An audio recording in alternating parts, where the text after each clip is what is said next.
Chers amis de Esprit élevé, dans la vidéo d'aujourd'hui, nous écouterons une histoire extraordinaire, traduite exclusivement pour vous, sur la vie de Bouddha. Avant de commencer, nous vous demandons de soutenir notre chaîne avec un like et de rester jusqu'à la fin de la vidéo. Le sens contenu dans cette histoire pourrait vous bouleverser profondément, apportant un changement positif et durable dans votre vie. Bouddha était dans une assemblée quand, tout à coup, il remarqua un homme plutôt en colère sur le point d'entrer dans la pièce. Voyant que le moine bouddhiste attirait un grand nombre de personnes, toutes concentrées sur la méditation, l'homme était là parce qu'il pensait que Bouddha faisait quelque chose de mal. L'intéressé, un important homme d'affaires, avait récemment découvert que ses enfants passaient eux aussi du temps avec Bouddha, plutôt que de s'essayer à l'entreprise familiale avec laquelle ils auraient gagné beaucoup d'argent. Il pensait que passer plusieurs heures par jour assis à côté de quelqu'un, les yeux toujours fermés, était une énorme perte de temps. Pour cette raison, le riche homme d'affaires, complètement enragé, a décidé que le moment était venu de donner une bonne leçon à ce moine bouddhiste. Le cœur plein de colère, l'homme s'est approché de Bouddha pour le ridiculiser devant tout le monde. Mais dès qu'il s'est retrouvé devant le sage maître, toutes ses pensées négatives ont disparu, sauf une, la colère. L'homme tremblait et restait sans voix. Incapable d'exprimer ses émotions, il cracha au visage de Bouddha. Ce dernier, étonnamment, se contenta de sourire. 6 disciples, assis à quelques mètres de lui, étaient furieux. Ils voulaient réagir face à cet homme grossier, mais la présence de Bouddha ne le leur permettait pas.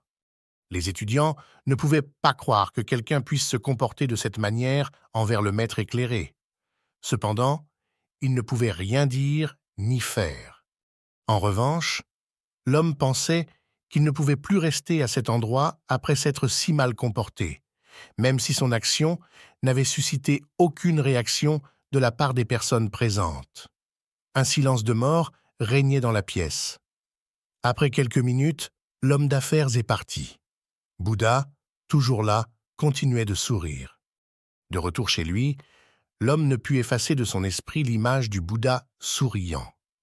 Pour la première fois de sa vie, il avait rencontré quelqu'un qui, face à un acte aussi irrespectueux, avait réagi d'une manière extraordinairement posée.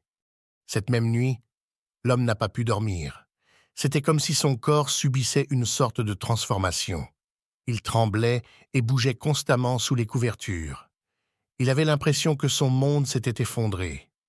Le lendemain, l'homme d'affaires, encore ébranlé par ce qu'il avait fait la veille, se rendit de nouveau dans la salle de classe où Bouddha enseignait et, se jetant à ses pieds, dit « S'il vous plaît, maître, pardonnez-moi. Je sais ce que je faisais. » Après quelques instants, Bouddha répondit « Je suis désolé, je ne peux pas te pardonner. » Toutes les personnes présentes, y compris ses disciples les plus fidèles, ont été choquées par cette réaction. Tout au long de sa vie, Bouddha a fait preuve d'une telle compassion. Il avait accepté tout le monde dans son ashram, quelle que soit leur origine. Mais maintenant, le sage maître, l'illuminé, disait à cet homme qu'il ne pouvait pas lui pardonner. Bouddha, regardant autour de lui, vit que tout le monde était en état de choc. S'adressant à l'homme, il dit « Pourquoi devrais-je te pardonner si tu n'as rien fait? Quel mal aurais-tu fait? Pourquoi devrais-je pardonner ton comportement ?» L'homme d'affaires a répondu « Hier, maître, je suis venu à cette assemblée et plein de colère, je vous ai craché au visage. C'est moi, je suis la même personne qu'hier. » Bouddha répondit « Cette personne n'est plus là. Si jamais je la revois, alors je lui pardonnerai. Aujourd'hui, ici, devant moi, je vois un homme merveilleux, une personne extraordinaire qui n'a rien fait de mal. » La leçon à retenir de cette histoire concerne la compassion et le pardon. Quand pardonne-t-on vraiment à une personne? Eh bien, le vrai pardon se produit lorsque vous pardonnez à une personne et que cette même personne ne sait même pas qu'elle a été pardonnée. En effet, la personne ne doit pas se sentir coupable de son acte. C'est un pardon authentique. Si vous pardonnez à quelqu'un mais continuez à lui rappeler ses erreurs, le faisant se sentir coupable tout le temps, cela signifie que vous ne lui avez pas encore pardonné. Le sentiment de culpabilité qu'une personne ressent est déjà une punition plus que suffisante. À travers cette leçon importante, tirée de la vie de Bouddha, l'histoire nous invite à faire preuve de plus de compassion et à pardonner aux gens de la bonne manière.